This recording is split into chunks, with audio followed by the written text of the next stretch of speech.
মাটির কাজ করতে লাগে একটা ঝুড়ি, সংসার সাজাতে লাগে একটা সুন্দর মনের নারী। যদিও সে নাই হয় কুচ্ছেদ, সংসার হবে অনুচ্ছেদ। সুন্দর পরিবার, সুন্দর গঠন, খালি রূপ থাকলেই সুন্দর হয় না। সুন্দর মনে রমণী চাই, তাহলেই সংসার সুখী হবে ভাই।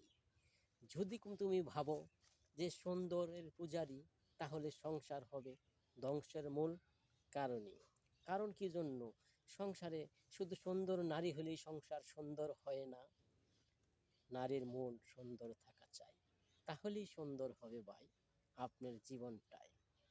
ধন্যবাদ, সবাই ভালো এবং সুস্থ থাকবেন। ভয়েস কিং সাউন্ড যা বলে গেল, যদি হয় রাইট, তাহলে একটি লাইক কমেন্ট শেয়ার করে তাকে নিয়ে যাবেন আসমানের চূড়, এটাই বলে যেতে চাই।